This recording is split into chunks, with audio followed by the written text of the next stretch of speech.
Hey, quick note at the start of the video.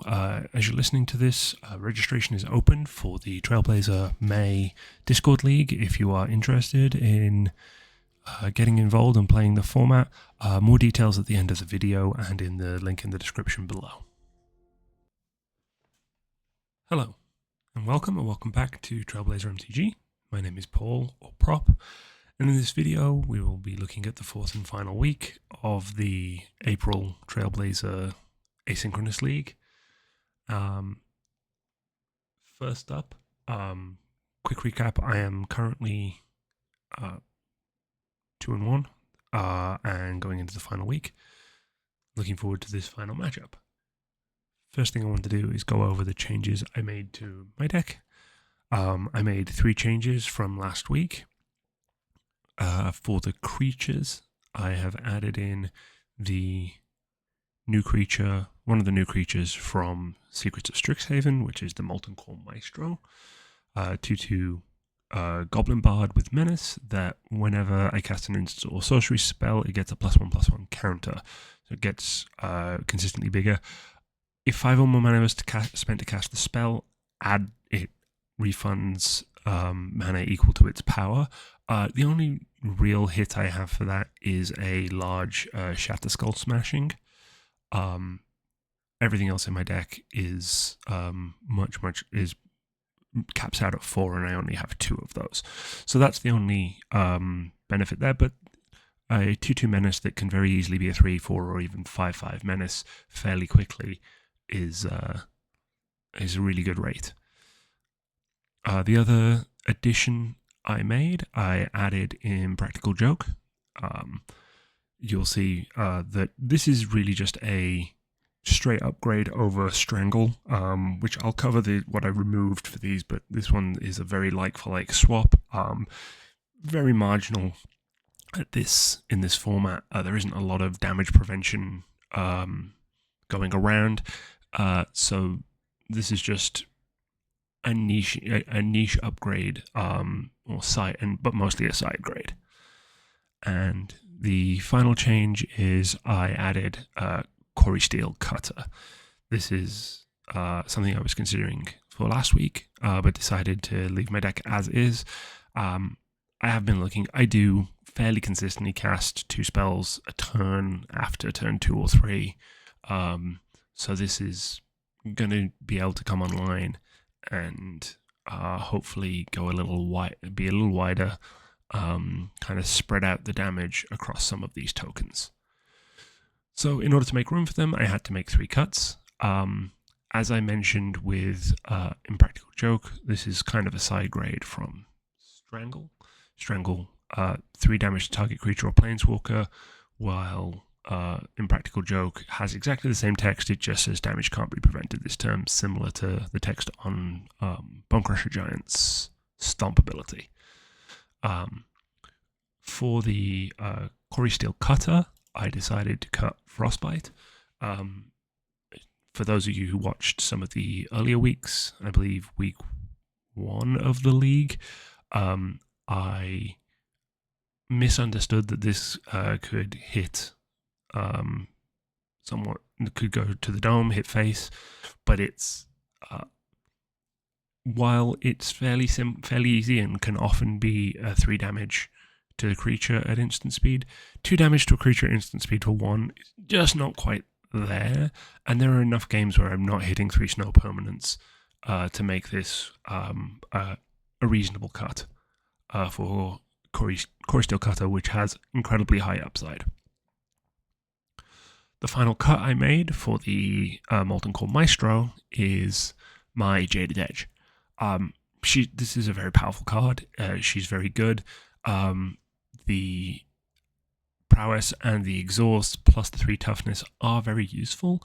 However, for a 2-mana creature that does not have haste, every other 2-mana creature I have in my deck has at least base 2 power. I have 1-mana 1/2s that have prowess, but I think just with the speed that I want this deck to go at, the 1 power at 2 mana, if I was going to make any cut, this was the cut I made. I think both cards are very powerful, very strong. Just going for something that has a slightly better base and a slightly higher upside without having to put 3 mana into the double strike ability. So that is the changes I made for this week, for the final week of the league, and now I'm going to quickly discuss my opponent for this week. So my opponent for this week is going to be piloting a Jeskai deck. For anyone who's played basically any format since Jeskai was an archetype, this has been the bane of a lot of those. One of the most powerful card pools to work with. As you can see, some of the best Planeswalkers, 3 Fairy, 5 Fairy, and the Wandering Emperor, creatures that are just incredibly powerful on rate, have really useful abilities like Tishana's Tidebinder, Skyclave Apparition. Also have Vivi, who can very easily take over a game, alongside some of the Omen and Adventure creatures that are cheaper that can be played for cheap and then come back later.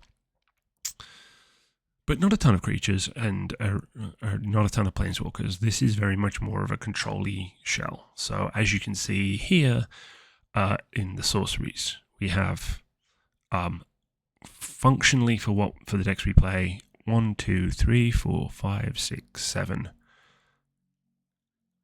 8 Wraths.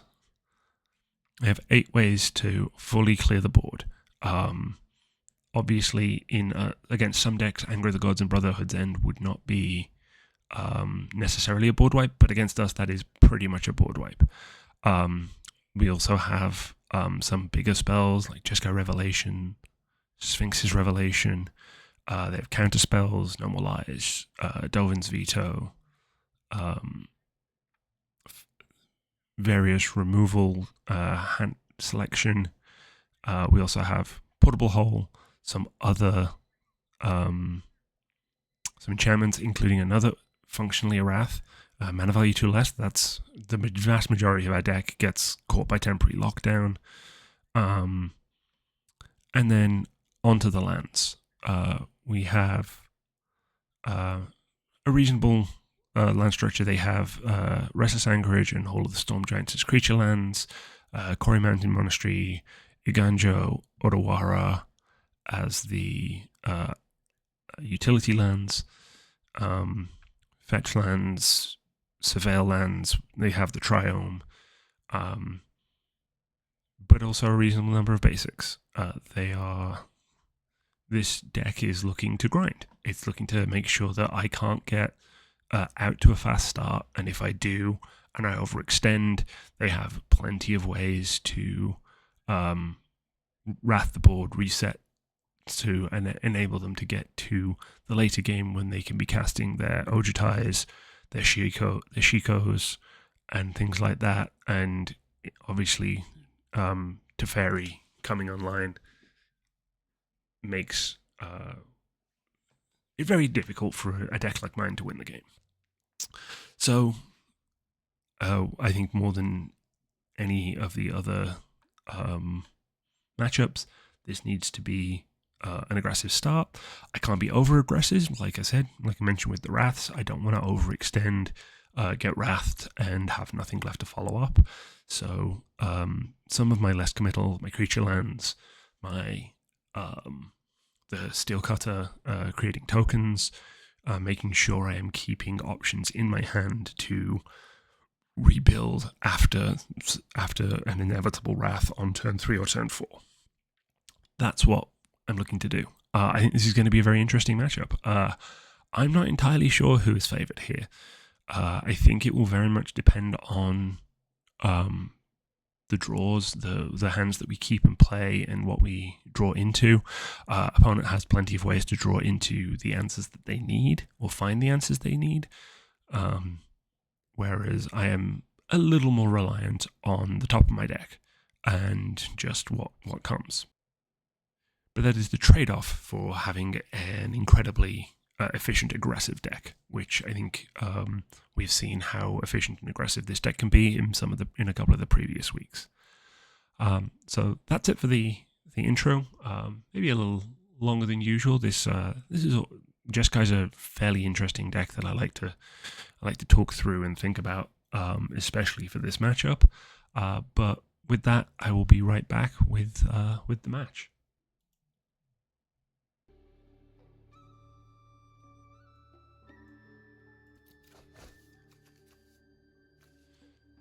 Okay, we won the die roll and we're going to play first.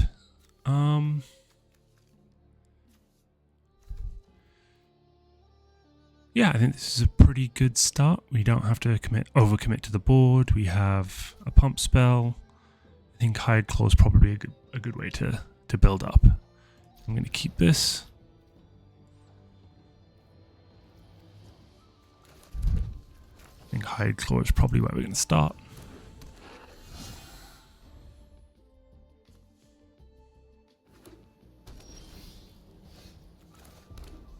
Okay. Yeah. So because I know my opponent has counter spells and wrath effects, I'm not going to overcommit to the board here. I think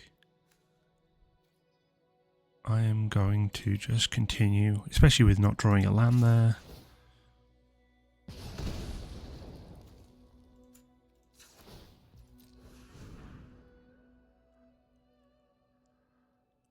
If they want to try and kill it now, no, okay. So, turn 3, opponent's at 13 life.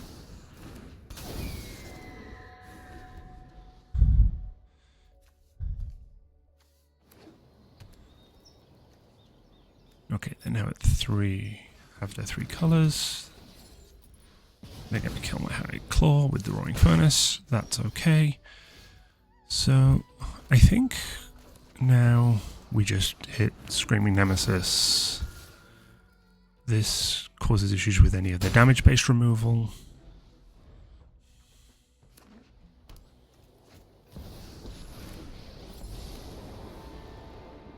Okay.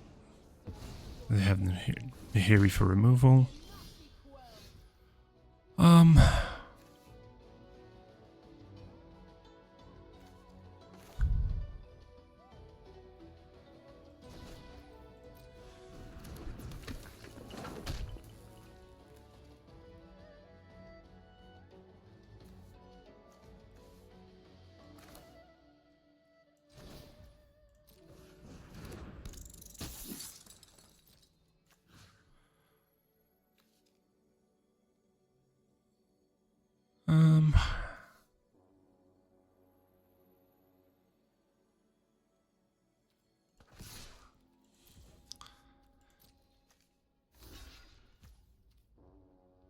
Okay, in that case, I'm going to let that go. I'm going to play. So right now, if they try and kill the Heartfire hero, that is 4 damage to the face that they would take with the Raise the Effigy. Oh no, because it needs to be attacking. That's my mistake. But I think we're in a good spot here. We have plenty of pressure. Okay, that's going to slow me down a little.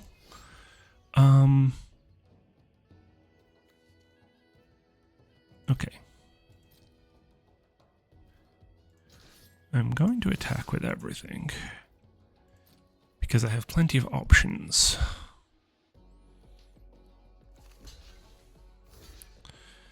So, can I kill them here? So if I raise the Effigy, this becomes a 4/4, which can then do 8 damage.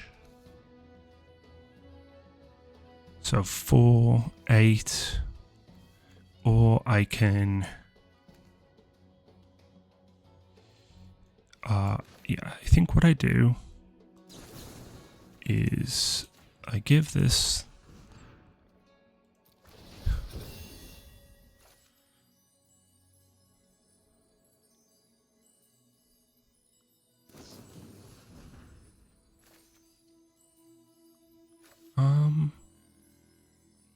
Okay, in that case...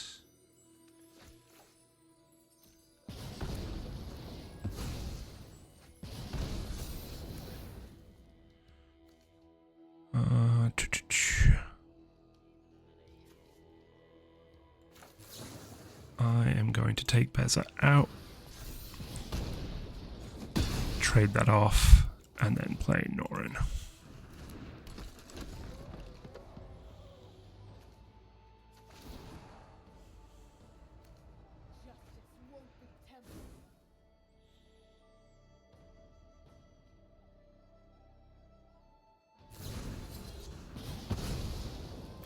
Alright. If I draw a land, I can fire up the Den of the Bugbear and start attacking. This only hits creatures.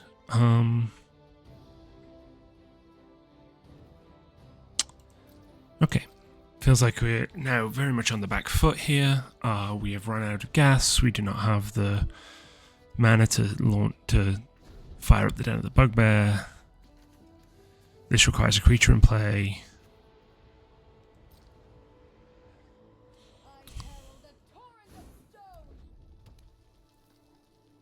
Okay.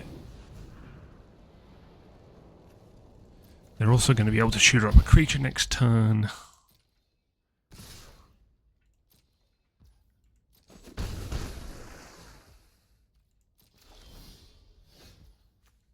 Okay, let's see what we've got from the Thundering Falls.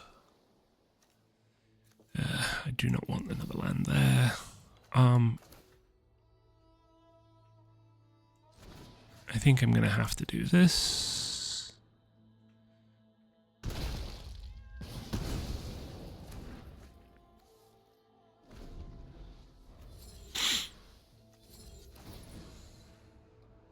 Okay, they're continuing to rummage with Nahiri, which is interesting that they're now, I mean, they're very much in control.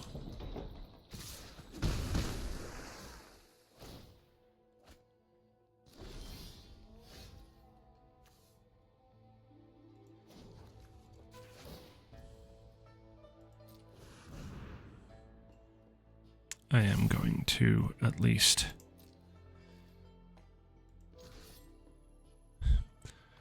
I think I'm going to continue to just pressure their life total. I mean, maybe I should be thinking of attacking Nahiri, but...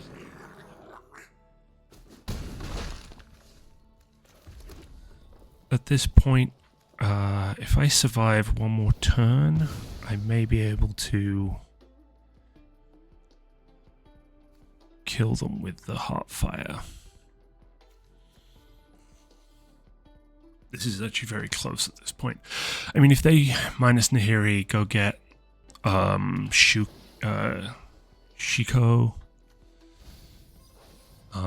they would be able to recast Fiery Impulse from their graveyard. They could also go get Ojutai or any of the other dragons that they have. So let's see, they'll probably do that now. Yep. If this doesn't gain them life, though, we are still in a position where we can win. This Heartfire potentially can kill them from this point. We would be able to... we would need a land for the Den of the Bugbear side of it, but...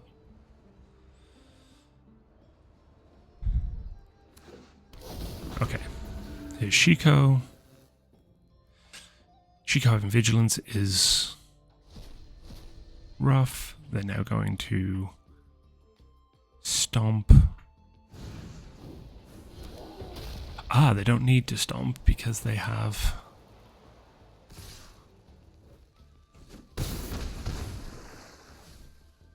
if I draw a land...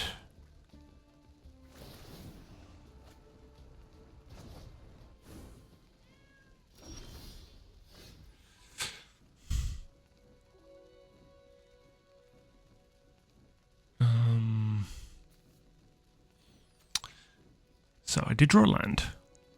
So I... Den of the Bugbear, 7/6.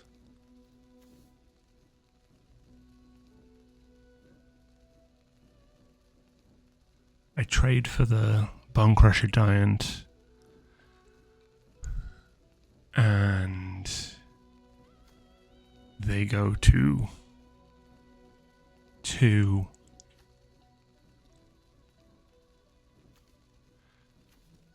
I think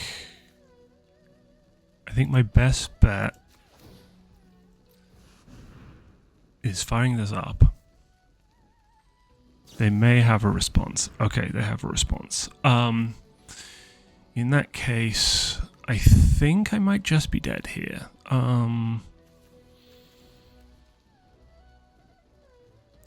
They counter the activation. I can hit them for 4. I can take Nahiri off the board, but I'm just dead to the creatures on the board here. Yeah.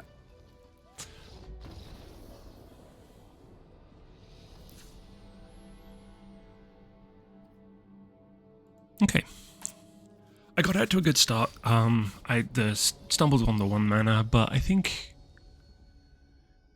my decision was fine. Obviously, they had the removal for the pump spell. This is Mulligan.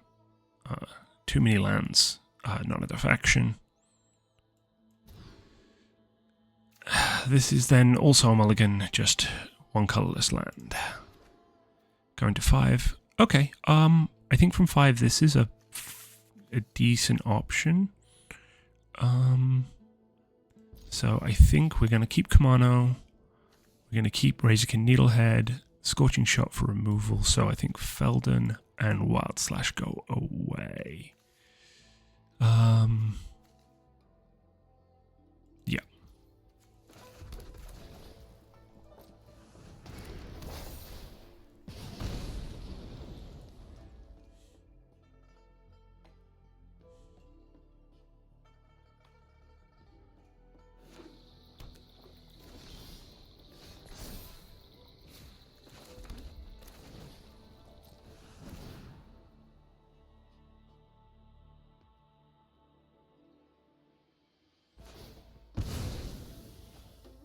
If they have a Spell Snare, which I don't think they have in their deck.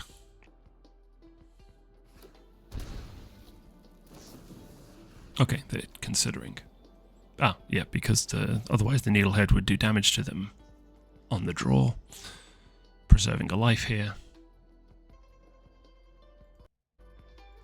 This makes sense.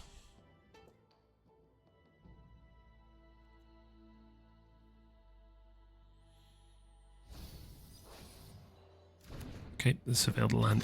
That was an interesting. Took so long to decide on whether they wanted that land in play.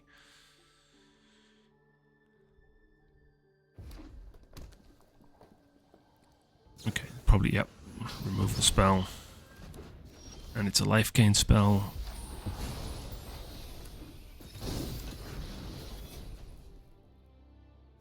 Okay. Right, 2 mana, 2 sorcery speed removal spells, and a 4 mana spell. Not ideal.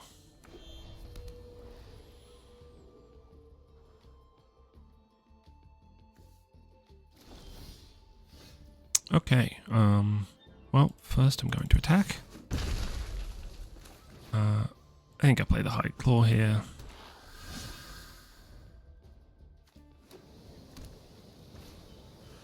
Yep, there we go.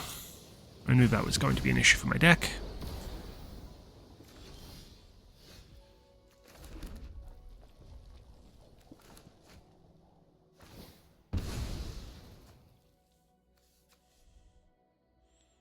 I think with the Stumbling of Mana, I kind of had to extend into that, though. I wasn't really putting enough pressure on with just the Etchings of Kamano.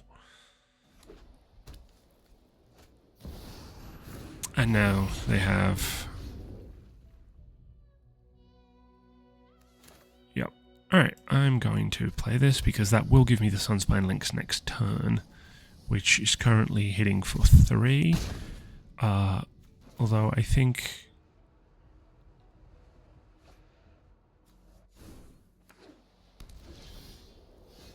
So what I can do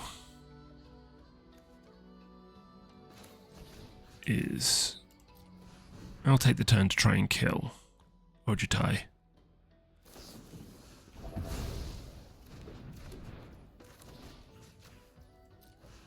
If they have a second counterspell, then that's... yeah.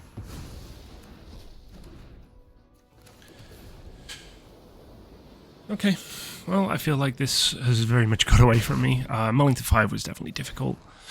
I could have kept a... I think keeping a 5-land hand in this deck is with no real action is a bad idea. So I think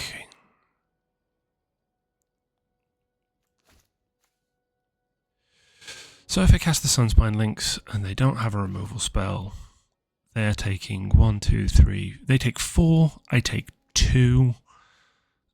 They can't gain life. I'm behind on life, so the Eidolon might be a bad idea. I think this is the best play. If they have a counterspell for it or a removal spell once it comes down, then so be it. Yeah.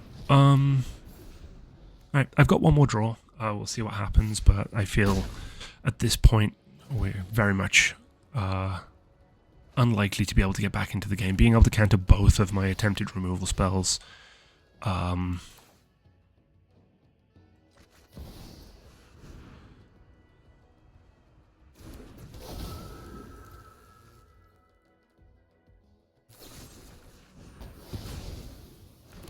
Yeah. That's GG's. Okay. Unfortunately, a quick one there. I will be back with a post-match review shortly.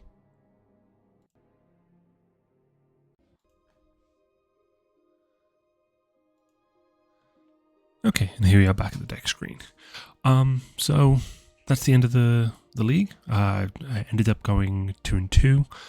I think this match, it was certainly a tough matchup for my deck. Some incidental life gain on opponent's side, plenty of card draw, cheap removal spells early to keep me from putting too much pressure on, wraths to reset the board, and then with the card selection and card draw they had available, being able to play big threats and protect them with counter spells. I think the turn where I had 2 attempts to remove Jeskai, and I tried both, and both were countered in the same turn. Really tough. Like, there's not much you can do to get through that. I think the Jeskai midrange it's a cool deck, really cool. Being able to play big fun dragons off the back of a somewhat control-y and board state controlling early game, to then be able to resolve big dragons and take over the game. Very, very cool design space. Jeskai has been and probably will continue to be one of the most powerful color combinations for that mid-range plan, both at any level of any format, any level of the game, just because that's what Jeskai does. Got efficient threats, you have really efficient removal, both burn-based and exile or cheap removal like erode in white. You then have card draw, card selection, counter spells in blue, and the combinations of those colors add up to some very powerful options. So yeah, obviously disappointed to not finish at 3-1 again. But I think each match has been fun, entertaining, interesting. Some cool interactions on both sides, and it's been a fun league. So yeah, we move on to the next one. Overall, thoughts about the deck. I think this deck is very fun. I think it lacks the explosion that you sometimes can get from having fast mana available. The most powerful red deck wins formats, especially in Singleton, tend to be able to be playing 2 or 3 or 2 threats on turn 1 or 2, either getting to 3 mana and playing a 1-drop and a 2-drop on turn 2 to really push damage early. Also missing some of the most efficient direct damage, lightning bolt, things like that. But I definitely think this is a deck in a good place. It's got game against everyone, even against the Jeskai deck. With the right play pattern and the right timing, I could win that. I could definitely see myself winning that game. It just didn't happen in this case. My hand and play did not line up as well as it needed to with my opponents. Perfectly fine.